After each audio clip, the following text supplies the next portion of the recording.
Matt, congratulations on the signing of Montrezl Harrell. How did this come about? Yeah, look, I stay in contact with most guys, and Trez was one of them, even when he went to China and Puerto Rico and in the off season, probably the longest I'd had no contact with him. It was probably only a couple of weeks. We were always talking basketball. And as we're sort of getting, closer to the time we are now, the conversations get a little bit longer, a little bit more detailed about what we're doing. And I think he could see what we're building and saying, okay, this really fits his appetite as well. So, that constant communication helps. It doesn't have a really long time in between drinks, so to speak.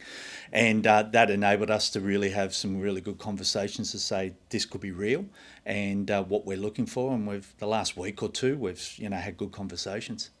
At what point did you realise that this is the guy that you wanted, that this was the spot that you needed to fill, and he was the right guy for it? And secondly, what does he bring? Why is he an important piece? Yeah, I think in the last probably couple of weeks, when you really start to have serious conversations and saying this is what we're going to be and how he fits into that group and what he's going to bring. So I think that's when it really started getting to the pointy end of can we make this happen? And he just wants to win. Everything he's saying is I've got unfinished business, I want to come back, I want to do this. What Trez brings us is NBA size, NBA skill set for a big man, and he's got IQ. He understands the game. He went to Louisville. He played in 500 NBA games. He's not a dope. He knows the game. And that's a unique skill set in itself. So it's one of those things that, similar to Bryce, how do you say no?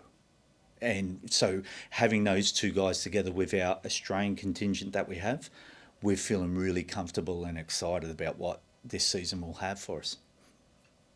Other people that might be excited would be the supporters. I think he was much loved in Adelaide, but it's great for the league as well to have him around. Yeah, look, there's no doubt that Adelaide Entertainment Centre is his stage. He plays, he's a performer, but he's a winner. And when we go on the road, there's no doubt that we're a sellout team. And now with Bryce as well, I'm sure that's going to be a hot ticket. So yeah, the crowd really engage with him. He engages with them. I think it's great for the league to have both Bryce and Trez coming back because they're big marketing people. But it shows how good the league is, that people are coming back to this league and not going on to other leagues. So I think it just solidifies just how far the league's come and in the place it holds in the world basketball market. You have had a busy week with signings. What's left from a roster perspective for the 36ers? Yeah, first maybe a bit more sleep and then we can get on to that next one. But no, seriously, the next position is going to really be a four-man that can handle. We've got a few guys on our list that have played here, haven't played here. We can really sit now and just take our time with this sort of position of what we want to do. There's a couple of Australians we're looking at. There's a couple of Americans we're looking at. It's going to be a dynamic piece, and hopefully we can hit another home run with the signing of someone.